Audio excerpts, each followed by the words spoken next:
ठीक है, तो अब ये शुरू कर रहे हैं।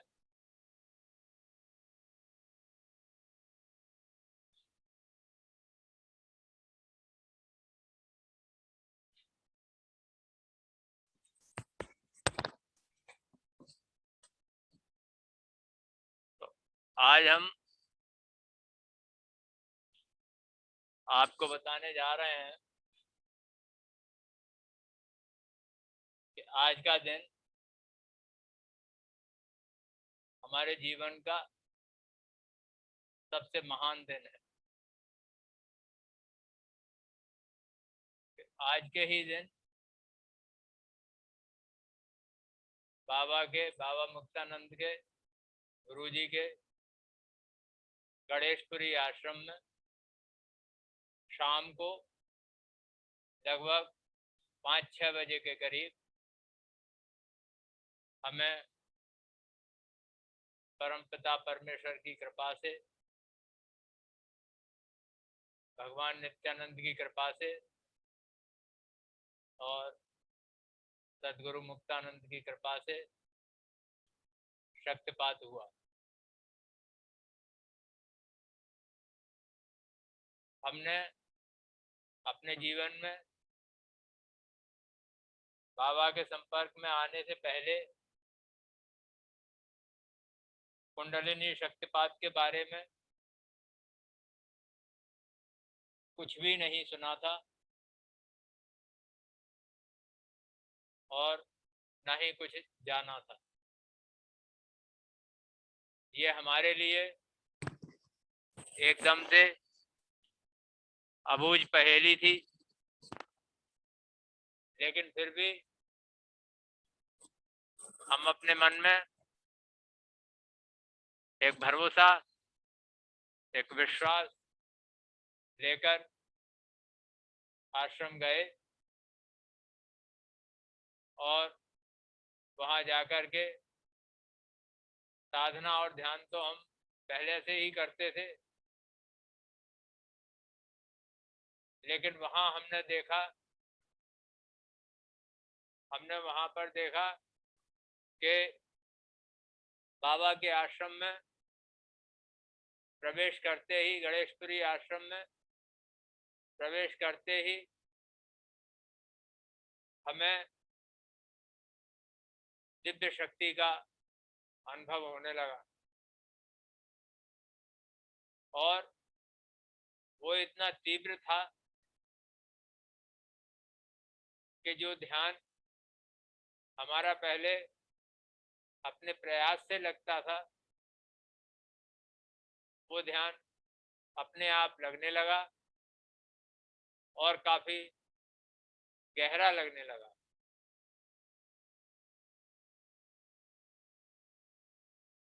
तो अब इससे पहले हम थोड़ा सा ये बताएंगे,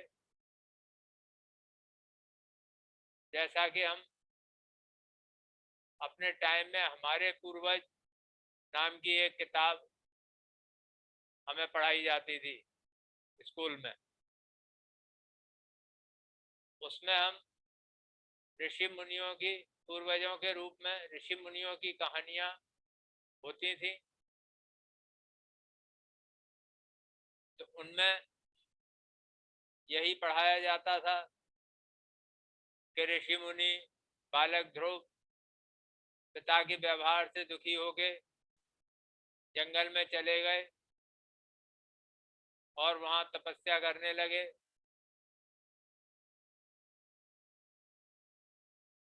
महर्षि दधीचि वे अपनी कुटिया में तपस्या करते थे। इसी प्रकार वाल्मीकि ऋषि, महर्षि वाल्मीकि ने बड़ी कठोर तपस्या की। तो इन पुस्तकों में जिस प्रकार से कहानियां सब पढ़ाई जाती थी पूर्वजों की, उन महापुरुषों की, महान ऋषियों की, तो इनसे हमारे हृदय पटल पर एक ही बात अंकित होती थी कि भगवान को पाने के लिए जंगल में जाना पड़ेगा वहां बिना कुछ खाए पिए कठोर तपस्या करनी पड़ेगी। गर्मी, सर्दी, शीत सबको सहना पड़ेगा।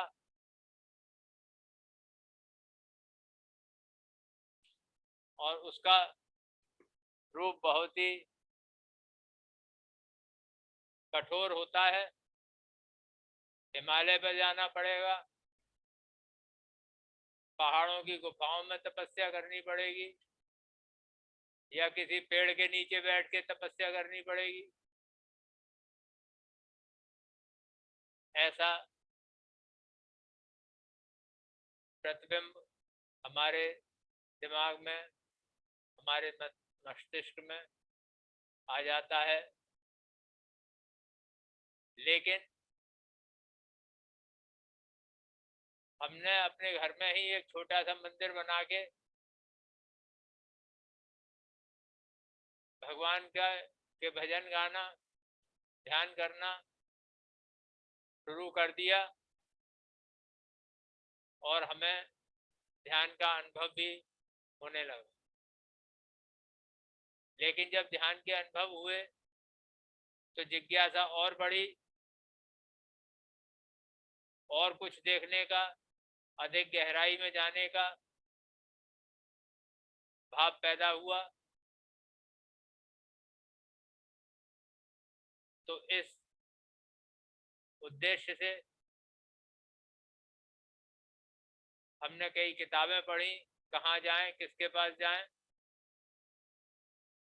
उसमें बाबा मुक्तानंद की शक्ति विलास भी थी,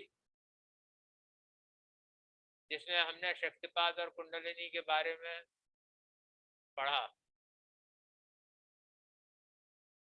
लेकिन फिर भी हमें ये लगा कि ये तो एक गुरु पूजा का, मानव पूजा का मार्ग है। और क्योंकि हमारे जीवन में हमारे ऊपर महर्षि दयानंद सरस्वती का काफी प्रभाव था। बचपन में हम हवन करके ही खाना खाते थे, तो इस कारण वहाँ हमारा जाने का मन नहीं हुआ। हमें ये लगा कि हम एक मनुष्य को कैसे ईश्वर मान करके समर्पण करेंगे, कैसे पूजा करेंगे, कैसे फोटो की पूजा करेंगे, कैसे मूर्तियों की पूजा करेंगे। इसलिए थोड़ा सा बाबा के पास जाने से बचने के लिए हम हरिद्वार और ऋषिकेश चले गए। हमने सोचा हरिद्वार ऋषिकेश में बहुत सारे योगी और तपस्वी हैं, वहाँ हमें कोई ना कोई हमारे विचारों के अनुकूल गुरु अवश्य मिलेगा।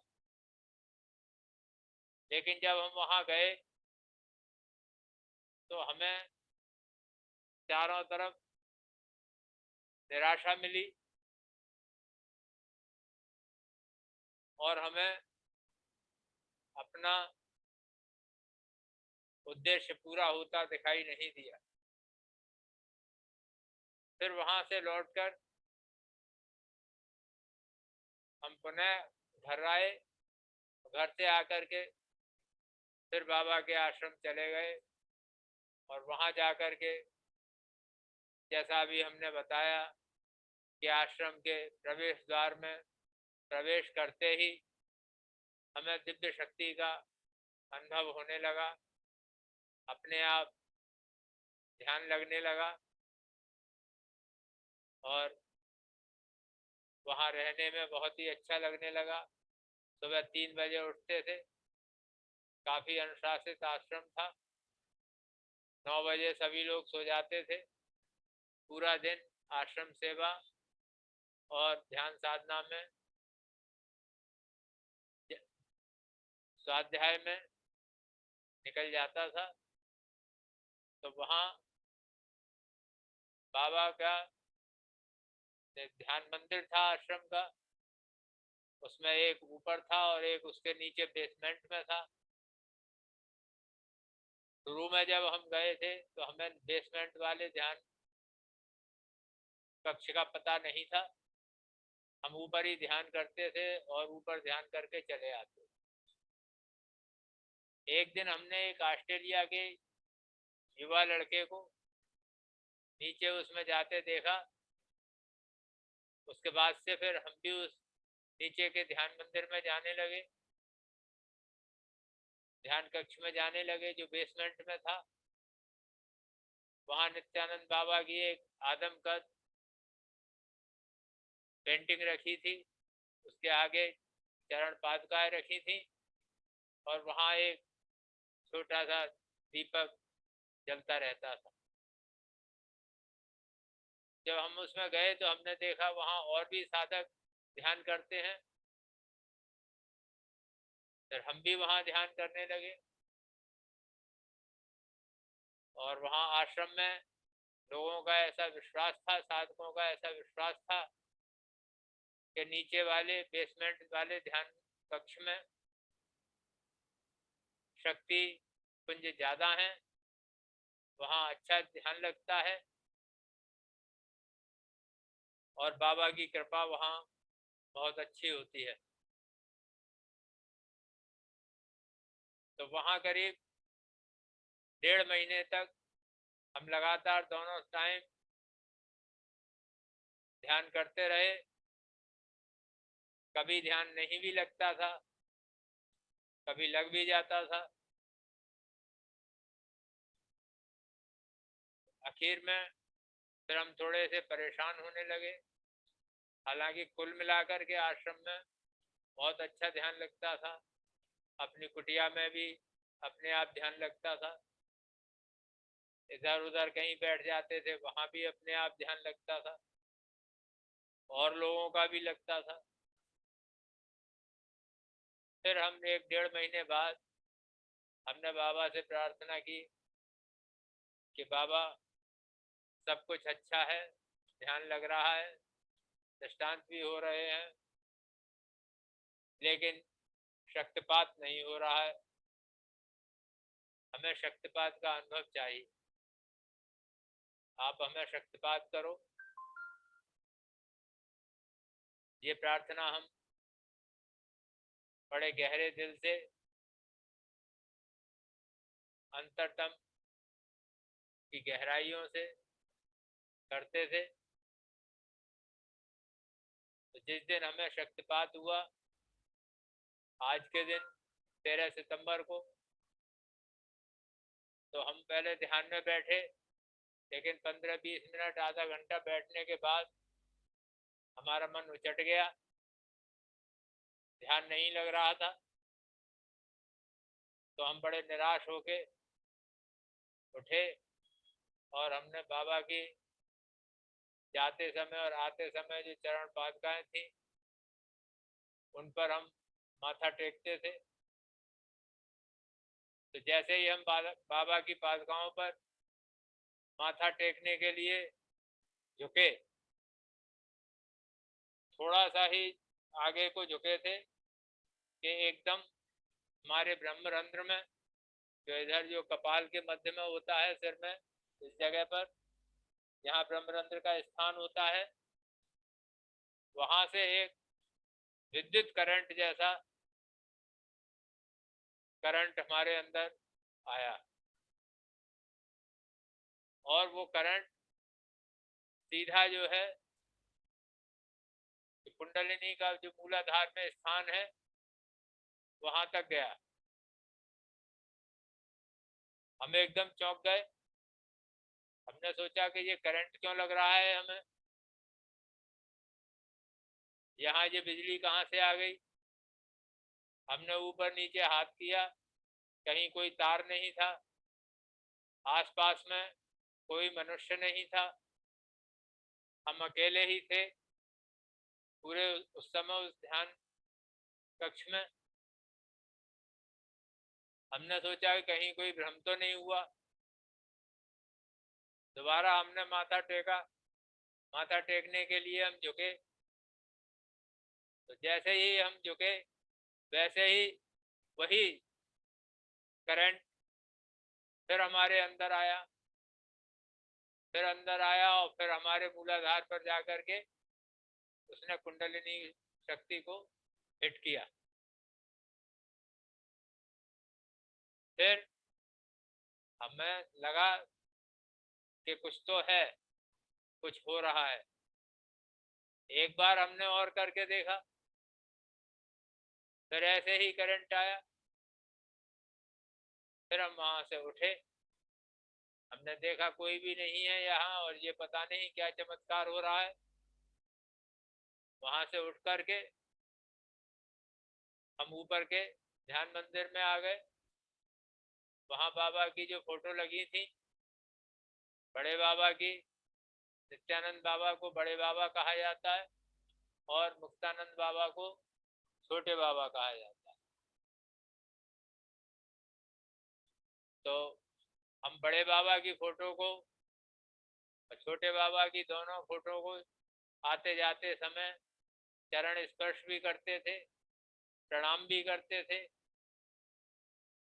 और जहाँ थोड़ा स्पेस होता था, जगह होती थी, वहाँ दंडवत प्रणाम भी करते। उस दिन जैसे ही हम ऊपर आए, हम पहले बड़े बाबा की फोटो को हमने नमस्कार किया। फोटो को नमस्कार करते ही फिर हमारे अंदर वही करंट आया उसी तरीके से। फिर हमने बगल में छोटे बाबा की फोटो को नमस्कार किया, उसमें से भी वही करंट आया उसी प्रकार। फिर हम थोड़ा आगे बढ़े,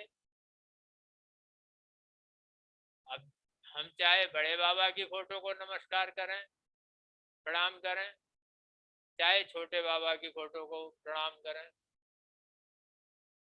सेम करंट, सेम शक्ति दोनों में से आती थी और सीधे मूलाधार पर जाके वो समाप्त हो जाती। ब्रह्मरंध्र से आती थी और मूलाधार पर आकर के समाप्त हो जाती। फिर हम ऐसे करते करते थोड़ा सा उसके ध्यान कक्ष के दरवाजे पर आ गए। आकर के हमने बाबा की फोटो को एक बार और नमस्कार किया, प्रणाम किया, तो फिर वही करंट आया और हमारे शरीर के अंदर शरीर का तापमान काफी बढ़ गया। अनुमान से कम 4, 5 या 6 डिग्री हो गया होगा, जिस टेम्परेचर पर आदमी का जीवित रहना मुश्किल हो जाता है।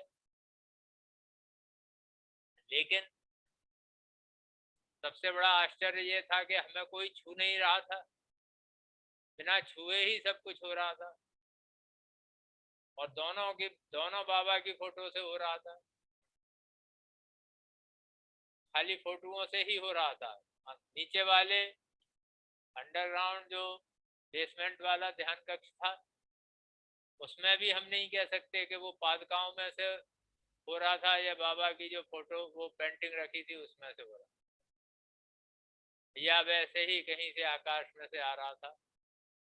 लेकिन इतना अवश्य है कि जब हम बाबा को प्रणाम करते थे, नमन करते थे, होता वो तभी था। तो हमारे शरीर कांपने लगा, पैर कांपने लगे, तापमान शरीर का बहुत बढ़ गया।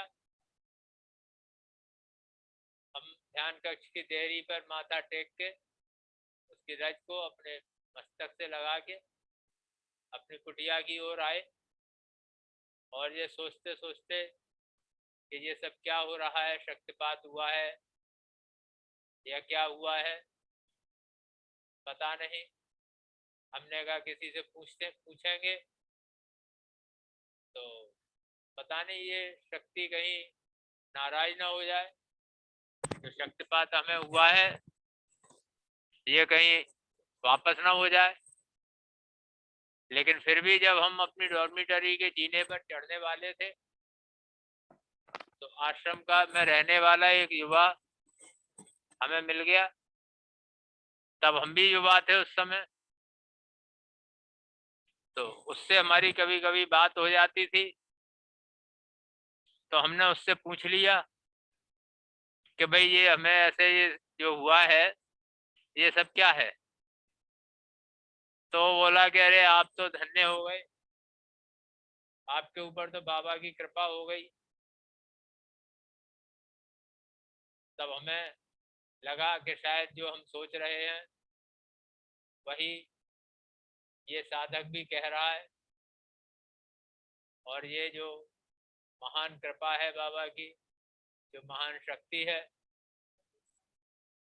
वो हमें मिल चुकी है, मिल गई है। हमारा आना सफल हो गया है, हमारा जीवन धन्य हो गया है, और आगे का हमारा भविष्य भी धन्य हो गया है। और हमारे अंदर उस समय जो एक महान व्यक्तित्व की कल्पना थी, शायद वो साक्षात होने वाला है। और भविष्य में साधना के बल पर बाबा की कृपा से हम महानता के उस स्तर को छुएंगे जिस स्तर के लिए हमारा मन व्याकुल था। इसके बाद हम अपनी कुटिया में पहुंच गए। वहां अपने पलंग पर बैठ के थोड़ा सा हम लेटे 1-2 मिनट। उसके बाद अचानक उठ के पलंग पर बैठ के और ध्यान करने लगे। ध्यान में बैठते ही मूलाधार में वायु का बुलबुला से बुलबुले जैसे 2 बार ऊपर को खुद के, और तीसरी बार में वो बुलबुले से जो थे वो सुषुम्ना, पता नहीं कौन सी नाड़ी थी जिसमें वो प्रवेश कर गए, और लाइट ब्लू जो लाइट होती है, लाइट ब्लू कलर की लाइट सर्पाकार ऐसे ऐसे करके जो लहराती हुई हमारे अंदर चली, और वो सहस्त्रार में ब्रह्मरंध्र में उसी स्थान पर आई जिस स्थान से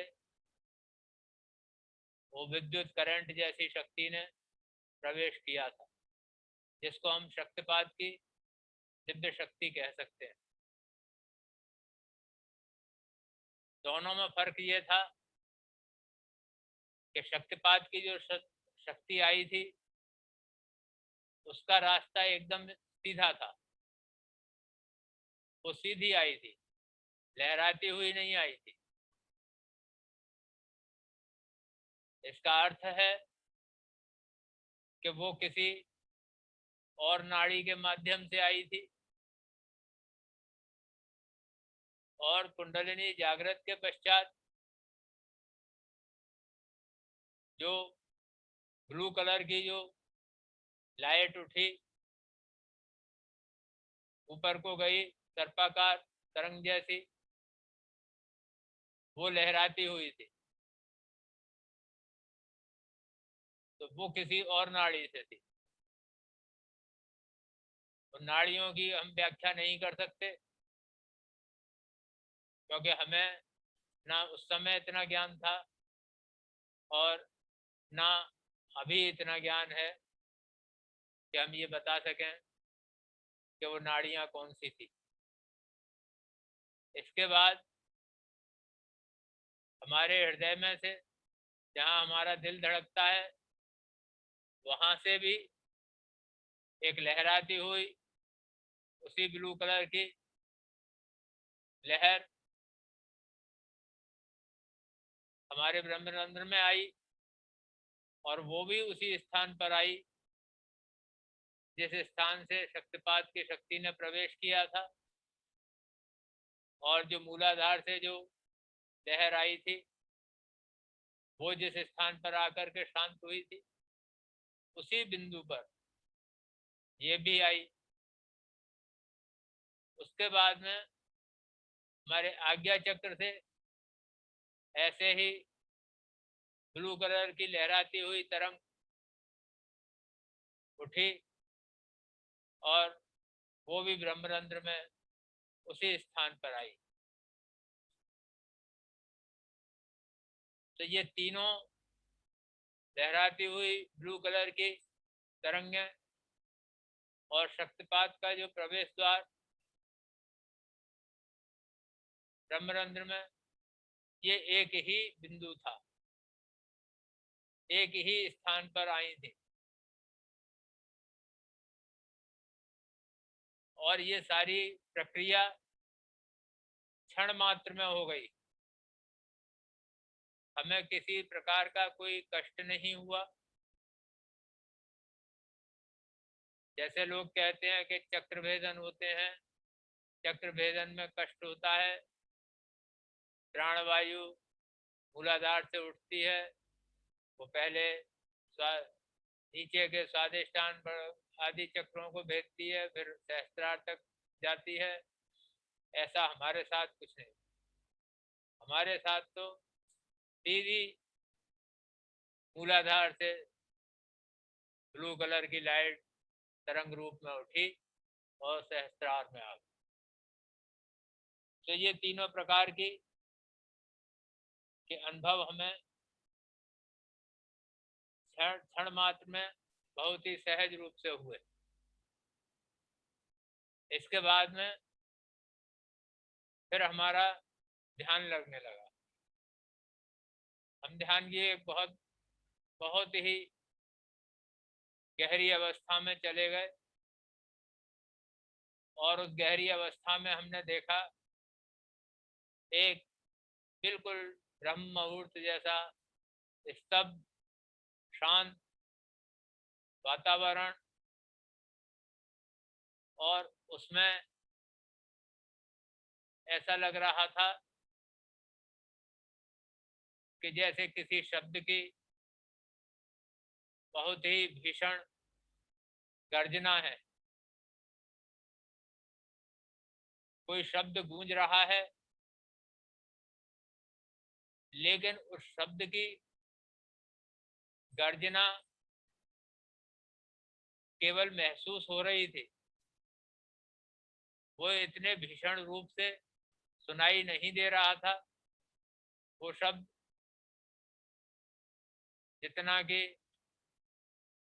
अंतर्मन को अनुभव हो रहा था। और इस दृश्य के साथ साथ एक विशाल छाया जैसी, जिसको ब्लू कलर की या काला और ब्लू कलर मिक्स करके एक विराट स्वरूप हमें दिखाई दे रहा था। जैसे गीता में भगवान ने विराट स्वरूप दिखाया है, इसी तरह से एक विराट स्वरूप हमें दिखाई दे रहा था। हालांकि उसमें सहस्त्र रूप नहीं थे, रूप केवल एक ही था। गीता में भगवान ने अपने सहस्त्र रूप दिखाए हैं, लेकिन हमें वो सहस्त्र रूप का सौभाग्य नहीं मिला। हमें केवल एक ही रूप दिखाई दे रहा था, लेकिन वो धरती से आकाश तक विराट स्वरूप था। इस प्रकार हमें नहीं पता हम कितनी देर तक ध्यान में रहे। उसके बाद फिर जब भी हम जरा सा भी बैठ जाते थे, बहुत ही गहन रूप से, बहुत ही गहरा ध्यान लगता था। आज्ञा चक्र वगैरह में बहुत दिव्य प्रकाश होता था। सहस्त्रार में ध्वनियां भी सुनाई देती थी, जिनको नाद बोला जाता है योग की भाषा में। उसमें एक घंटे जैसा नाद था, इसमें घंटे बजते थे, मंदिर के घंटे जैसे। उस नाद के सुनाई देते ही, प्रकट होते ही हम एकदम समाधि की अवस्था में चले जाते थे। इसी प्रकार आज्ञा चक्र में एक बहुत तेज प्रकाश का स्रोत था, गोल स्रोत था। उसके प्रकट होते ही समाधि में चले जाते थे। कभी कभी आज्ञा चक्र से टॉर्च जैसी रोशनी भी निकलती थी, जिसको थर्ड आई बोलते हैं, तीसरी आंख कहते हैं, शिव नेत्र कहते हैं। इस प्रकार के बहुत सारे अनुभव हमें हुए। और इसके साथ ही जो सहस्त्रार में जो ब्रह्मरंध्र का स्थान था, वहां से एक शक्ति का स्फुरण हमारे शरीर में नीचे की ओर होता था। जैसे कभी कभी सर्दी वगैरह में हमें एक सिहरन सी शरीर में कभी कभी महसूस होती है, तो शक्ति के प्रभाव से वो सिहरन सी शरीर के अंदर महसूस होती थी। तो ये जो था, बाबा ने बताया है कि 3 प्रकार की कुंडलिनी शक्ति होती है, प्राण, परा और चिति कुंडलिनी। प्राण कुंडलिनी मूलाधार चक्र में होती है, चिति कुंडलिनी हृदय चक्र में होती है, और परा कुंडलिनी सहस्त्रार में ब्रह्मरंध्र के स्थान पर होती है। तो ये तीनों प्रकार की कुंडलिनियों का जागरण था, जो क्षण मात्र में हुआ। और ये बहुत ही दुर्लभ अनुभव है। कितने साधकों को ऐसा होता है, इसको नहीं होता, ये हमें नहीं पता। लेकिन जहाँ तक हम जानते हैं, जहाँ तक हमने बाबा को पढ़ा, सुना और अनुभव किया, उसके हिसाब से, उसके मापदंड से ये बहुत दुर्लभ अनुभव है। बाबा कहते हैं कि जब जागे तिहु रूप में कुंडली शक्ति प्रचंड, खंड खंड माया हुई निश्चय अति उद्दंड। जब ये तीनों प्रकार की कुंडलिनी जागृत हो जाती है, तो फिर माया का अस्तित्व समाप्त हो जाता है। फिर वो साधक बंधन मुक्त हो जाता है, भवसागर से पार हो जाता है। और अगर उसकी साधना पूरी नहीं हो पाती किसी कारण से, तो उसकी साधना ऊपर के लोकों में पूरी होती है, लेकिन वो पुनर्जन्म नहीं लेता।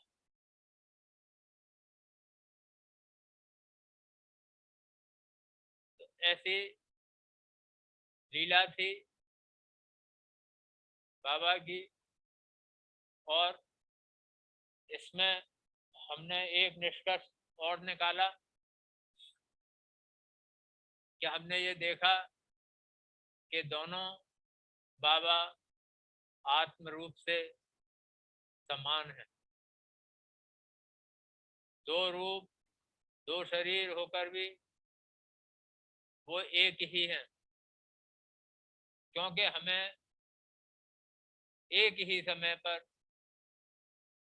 दोनों की फोटो से शक्तिपात होता था। बड़े बाबा को नमन करते थे तो उससे होता था, और छोटे बाबा को करते थे तो उससे होता था। इसका अर्थ है कि दोनों में कोई भेद नहीं है। और गुरु वंश परंपरा यही कहती है कि गुरु शिष्य को अपने जैसा ही बना लेता है, अपने जैसा ही सम्मान देता है, अपना ही रूप बनाता है। सच्चा गुरु शिष्य के साथ कोई भेद नहीं रखता। अब समय समाप्त हो रहा है, 1 मिनट है, आगे की बात कल बताएंगे। बहुत जल्दी समय हो गया और अभी बात कुछ काफी रह गई है। आप सब लोग बाबा का पूरा भरोसा करें। बाबा बहुत शक्तिशाली हैं, बहुत शक्तिशाली गुरु हैं, कल्पनातीत गुरु हैं। ऐसे शक्तिशाली गुरुओं की शक्ति और स्वरूप की कल्पना नहीं की जा सकती।